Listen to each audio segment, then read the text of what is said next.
I got to bring in a good friend of mine. I'm not calling my next guest. He's a good friend of mine, former Associate Attorney General of the United States, but everyone knows him as the former mayor of New York City. I know him as my friend Rudy Giuliani, America's mayor. Mr. Mayor, really good to have you, my friend. Just great to have you, my friend. So much going on. By the way, Rudy Giuliani has a podcast, America's Mayor Live, each night at 8 p.m. on X, and you got to check it out because he does gangbusters on that. Mr. Mayor, can we just get into a little New York City politics real quick? Eric Adams, can you help us out here? Eric Adams, he was a Mr. Sanctuary City. He was Mr. Liberal. He was Mr. Everything the left was about, a progressive New York City mayor, until he gets dinged by the investigators, and all of a sudden he's begging for forgiveness, trying to become a conservative. The worst thing, I guess, is that he's the best choice. I know that I say that with reluctance because I've criticized him a lot. But when I look at all of the issues facing New York, particularly crime, I look at the other people on the ballot, particularly Andrew Cuomo, who actually created the crime problem. He passed all the laws that he blames on Hochul that created everybody out on the street, 7,000, 8,000 criminals on the street committing crimes. He's the one who passed the laws to let cop killers out of life sentences. You know how many cop killers are walking the streets of New York because of Andrew Cuomo? 44. One is going out this weekend. Happens to be one whose brother I knew. And his brother worked for me as an assistant U.S. attorney, Eddie Byrne. He started to get into police officers that were killed when I was mayor, and I don't know how I'm going to handle that.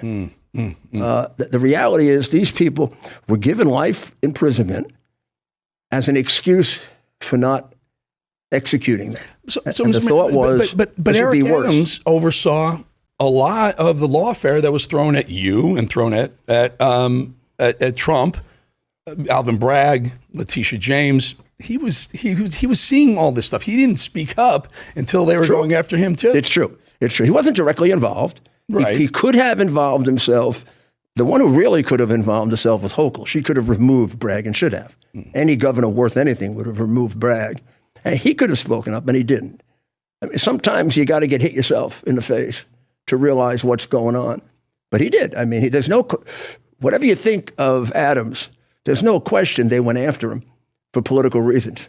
I don't know. He could have been guilty. I don't know. Not guilty. Didn't matter.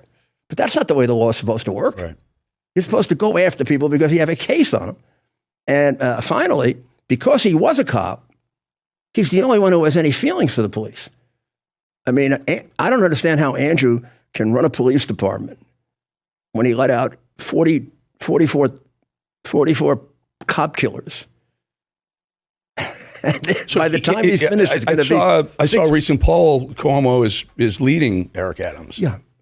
And not only New York, that, is America ready for not only that, return? It's quite clear that he put those people in nursing homes, and nobody wants to tell the truth about it because his biggest fundraiser were the nursing homes, and they wanted to get a piece of the action.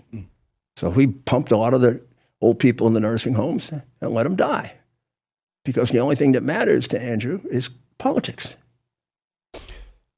Speaking of lawfare, you were under a lot of scrutiny. You got a lot of heat. How are you? The last I read was that they finally backed off and said you can keep your Manhattan apartment, you can keep your World Series rings, you can. Yeah, I mean it was insane what they were doing to you. And by the way, the reason why I brought this up in the break, we were talking about the way they've treated Bannon and Peter Navarro as well. So you talk to us a little bit. Well, I get a lot of sympathy and a lot of support, and there's no question I was beaten up pretty bad. But my friends Steve and Peter Navarro, much worse, in being put in jail. I mean, 4 months in jail. How about putting leg irons on Peter Navarro? I must have arrested 5,000 people. I probably used leg irons once or twice. I can't even recall it. It probably have to have been a 5 times murderer. It's ridiculous. That was just done because the FBI is crooked. And I'm very upset now because Kash Patel and Pam Bondi have taken one of the people that was running the unit going after Catholics in the Justice Department and also going after J6 people and put him in charge of the Washington office of the FBI. And I tried to reach him today. They didn't call me back. I want to know why. They say there's an explanation for it. It better be damn good. So tell us, do you think Cash and Pam are doing the job that I do. I up until now, I was over the top enthusiastic, particularly about the Justice Department. Wow. Justice Department did a great job. So I'm going to assume there's a reason for this that I don't know. But I can't give it, and I'm getting hundreds of calls about it. How do these, particularly from the J6 group, because as you imagine, they're very tight. Mm-hmm. And this guy, some of them tell me this guy was like mean and vicious and treated them horrible. Now he's going to run the Washington office of the FBI. So I don't know. Maybe he was a whistleblower. I don't know. We'll have to see. Yeah, have to see. Let us know if they get back to you. One of the other things we were talking about, Gavin Newsom started a podcast, and the first guest he had was Charlie Kirk, good friend of ours, also on Real America's Voice Network. And his third guest of the week, of the first week of his podcast, was Steve Bannon. Newsom, what are the liberals? What are the Democrats? Who's their go-to? Is it this nut job, jazzy Jasmine Crockett, this crazy lady, congresswoman from Texas? Is it Newsom? Who are they? Who's AOC? Jasmine Crockett, AOC, Tim Walz. I mean, who? Tampon Tim? Tampon Tim Walz. Who's going to be their go-to? Beijing Tim, whatever you'd like to call him. I think it's too early, but I think it's some kind of a jerk like that, yeah. They're going to end up with a jerk because their party is not showing the right response to what happened to them. The way, for example, the party did when Bush got elected in '88 to succeed Reagan. They decided, Clinton, Gore, they're going to go to the middle. And they worked on it. And they gave us a hell of a run and won. Same thing with us. After 20, however it happened, look at all of the differences that Trump brought, all that he learned from what happened in 20. They're just doing the same thing. In fact, it's worse. Crockett is the worst one. So I used to think you couldn't go as far as AOC.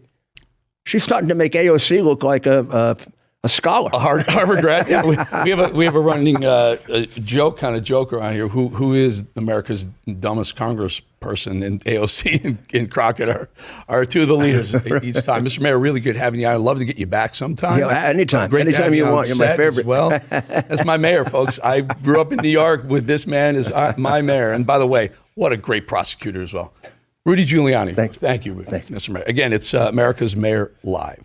All right, before we head to break, I want to remind you again one more time about my podcast and YouTube page. Both are updated daily. Yeah, you get the show, but you also get tons of other content, new content. You can get it anywhere, anytime, but you must subscribe. So hit subscribe on my YouTube page, and whether you get your podcast from Apple or Spotify, do it there as well. And